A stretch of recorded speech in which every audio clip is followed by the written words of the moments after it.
우리가 좋지 않은 일들, 또 슬픈 일을 만났을 때 누군가의 위로를 통해서 힘을 얻게 되고 또 그것을 발판을 삼아 우리가 한 단계 더 성장해가는 그 모습을 보게 됩니다. 슬픔에 잠겨있는 이삭에게 무엇보다도 필요한 것이 바로 위로였던 것입니다. 이삭은 40살에 리브가인 아내를 맞이하게 되죠. 엘리에셀로부터 그동안에 있었던 이야기를 듣고 보니까 이것은 하나님의 섭리 아래 이루어진 일이라는 거예요. 하나님께서 하신 일이기 때문에 우리는 그대로 따를 수밖에 없다라고 지금 라반과 부두엘이 엘리에셀 앞에 고백하고 있다라는 것입니다. 리브가 역시 당사자임에도 불구하고 그의 인생이 걸려있는 이 문제 앞에 그대로 하나님의 일하심을 따라가는 그 모습을 보게 됩니다. 리브가를 통해서 하나님께서 지금 이삭을 위로하고 계시다라는 거예요. 하나님의 그 위로가 이삭에게 임한 것입니다. 하나님은 우리를 위로하시는 하나님이에요. 우리가 슬픔 가운데 있을 때, 우리가 고통 가운데 있을 때, 우리가 고난 가운데 있을 때 우리를 격려하시고 위로하시는 하나님이라는 거예요. 우리를 위로하신 하나님이 예수 그리스도를 통해서 위로하셨다라는 거예요. 하나님께서 우리에게 사람을 통해, 환경을 통해 위로하신다 하더라도 그 위로의 주체가 하나님이라는 사실을 기억하셔야 돼요. 하나님께서 우리를 위로하고 격려하시는 것은 이 고난을 견디고 이겨내기를 원하시는 거예요. 이것을 극복하기를 원하시는 거예요.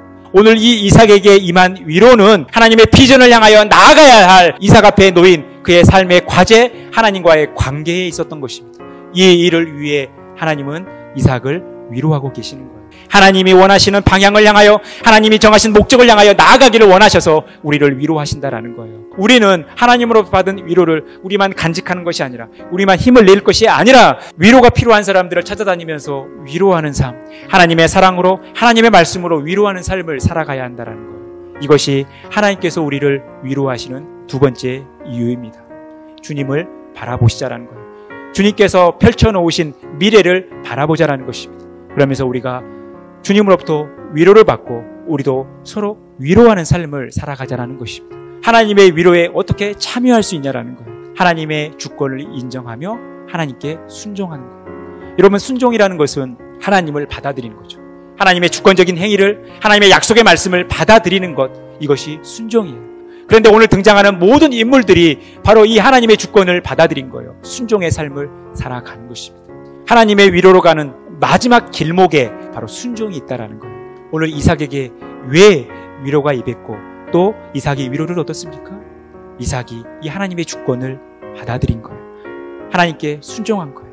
리브가도 마찬가지예요. 라반과 부두엘도 마찬가지고 엘리에셀과 아브람도 마찬가지입니다.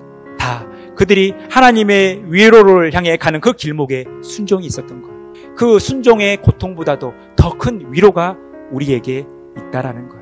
여러분, 슬픔은 슬픔 자체로 이겨낼 수 없습니다. 슬픔은 그 슬픔보다 더 좋은 일들이 있어야만 그 슬픔을 이겨낼 수 있는 거예요.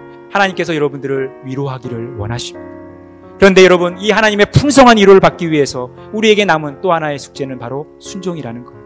그래서 하나님의 위로와 하나님을 향한 순종이 함께 가는 것입니다. 이 하나님의 위로를 순종을 통하여 받아 누리면서 위대한 능력 되신 하나님께 담대한 신앙생활을 하는 저와 여러분의 복된 삶이 되어지기를 간절히 축원합니다.